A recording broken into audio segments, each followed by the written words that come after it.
Shin kana da labarin wai Infinix sun kirkiro wata television da ake kira da Smart TV? So idan baka da wannan labari ka siya ka ga wannan bidiyo namu daga farko har zuwa karshen wannan bidiyo, na tabbata zaka ji daɗin wannan bidiyo in sosai. So amma kamin nan mu je kai sai bari mu je mu yi magana akan me ma shi Smart TV. Amma kamin nan kuma mu je kai sai kan Smart TV in yana da kyau idan har baka mana subscribing ba, kawai ka dan duba kasa wannan bidiyo ka ga wata rubutu mai alama ja, sai ka dan danna mana akan ta, ka kuma yi mana liking na bidiyon irin da gaske idan bidiyon ta bure ka kuma yi mana share na bidiyon da yan uwa da abokan arziki. Ba tare da bata lokaci ba, bari mu je cikin bidiyon namu.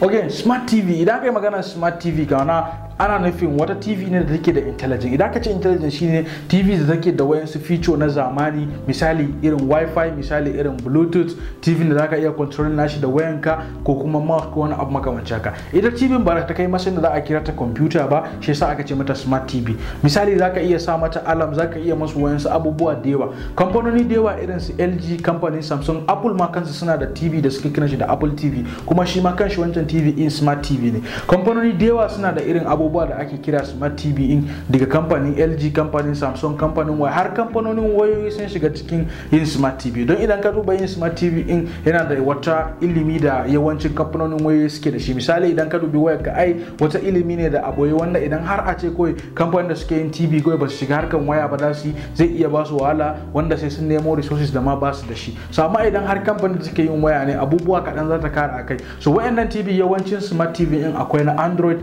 mana suna running Android su akan su. Akwai wayanda zaka iya installing na application na Android ma akan su, amma sai idan application din an kirkiro musamman ne na Android TV. So wayannan Smart TV in baya ga Bluetooth da waya zaka iya, akwai application da suke aiki akan su. Misali irin YouTube akwai na TV in, akwai Netflix da wayansu manyan company da suke da application zaka iya aiki da su akan Smart TV in ka. So a takaice wannan shine Smart TV. So idan muka yi magana Smart TV kuma daga kamfanin Infinix, wanda Infinix ya kira shi Infinix TV S1. So shi wannan Infinix TV S1 in mana ba san ma nan S in ba, amma tunani na S nan zai iya zama ko Smart TV ko Series 1 ko wani abu makamancin haka. Don dai wannan shine farkon TV da kamfanin Infinix suka kirkiro.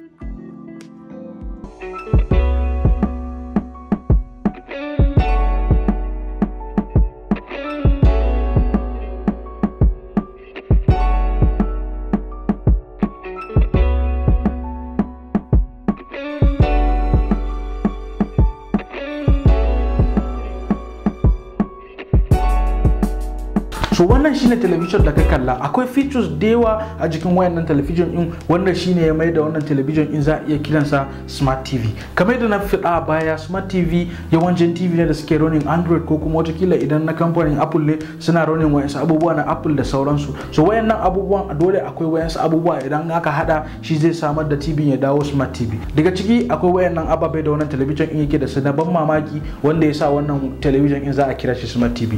Abu na fari shine hotspot mirroring. Shi hotspot mirroring shine ga wayanda suke aiki da window, watakila sun san wata feature irin na casting na wayansu ta mirror. Misali bidiyon da muke akan YouTube nan wanda muke nuna muku screen namu, wasu lokutan mukan amfani da casting na screen ne da window sannan sai mu nuna muku. So muna tabbata wayansu sun san wayannan hanya. Idan har mutum yana aiki da computer, watakila wata rana bukata zai iya casting na wayansa ya ga abin da yake a cikin computersa. Wannan television in shi ma yana da wannan, zaka yi connecting na hotspot na wayanka da kuma hotspot wifi na wannan TV. Idan har wannan TV ya kama hotspot na wayanka, zaka iya mirroring, zaka iya sharing na screen naka ta hanyar wayansu application da Infinix ka tanadar. Zaka yi downloading nasu, zaka yi connection na wayarka, kana danna wayarka, zaka iya mai da wayarka kawai ta dawo kamar mouse, kana controlling nata, kana ganin komai da kake yi, kana ganin mouse a cikin television naka, ka mai da wayarka kawai zaka iya ka samu guri ka zauna akan kujera, kana ganin television nan, kana motsi da komai, kana controlling nashi daga cikin wayarka. Sannan kuma abu na biyu shine kamar da na yi magana, akwai application da Infinix suka ke wanda zai taimaka maka controlling na television naka ko da babu remote. Kara volume, canza channel, kama hotspot, kama wire, duka zaka iya yin wannan abubuwa. Idan har akwai wannan application a wayarka, za ta yi maka controlling na wannan television din kaman kawai kana aiki ne da remote baka sani ba. Amma kar ka manta kuma wannan television ita ma tana zuwa da remote kaman kowace irin television da ka sani. Tana zuwa da remote, zaka iya control nata da remote. So amma amfanin app din shine wani lokaci zaka iya zuwa gida ka nemi remote naka ko remote keyboard naka ya fashe ko wani abu makamancin haka. So baka da damuwa, zaka iya kai sai kawai kai da na wannan application din kai controlling na komai naka hankalinka a kwance. So kamar yadda na faɗa, wasu resolution na wayannan TV ma sai ya baka tsoro. Misali akwai wanda suke nuna bidiyo har na tsawon 8K ko 4K ko wani makamanci haka, sai suke duka akwai irin wayannan television din. Wannan kuma na kamfanin Infinix sun yi kokari sun samar ma wannan waya display mai kyau 4K. za ka ga quality bidiyo fiye da yadda kake tunani. Idan har akwai bidiyo mai quality da ka saka, za ka ga idan kaman mutum ne, za ka ga kaman ka kama mutum, sabon irin clear da mutum yayi a jikin wannan television din.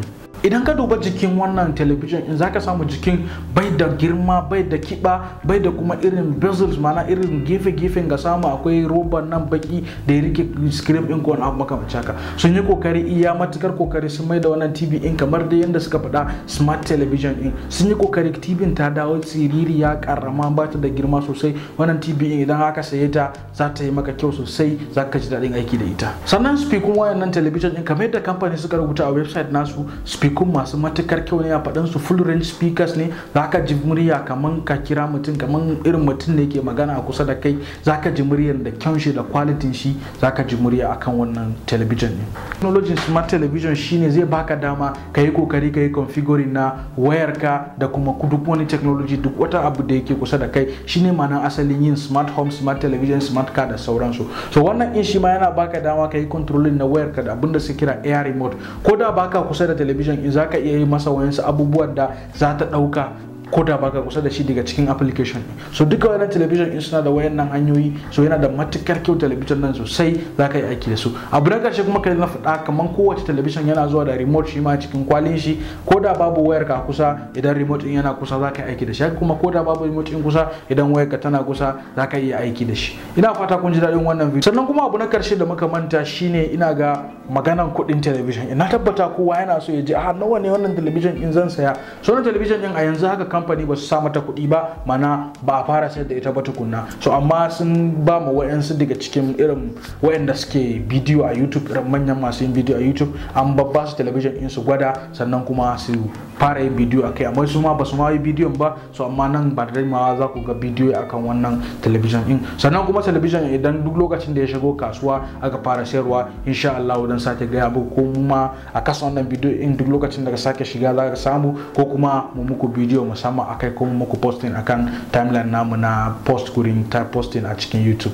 Ina fata kun ji daɗin wannan bidiyo, sannan za ku mana liking nata. Mun sa matukar kokari gurin kirkiro wannan bidiyo din, yi mana like in zai kara ba mu karfin gwiwa sosai. Sai mun haɗa bidiyo na gaba. Na gode.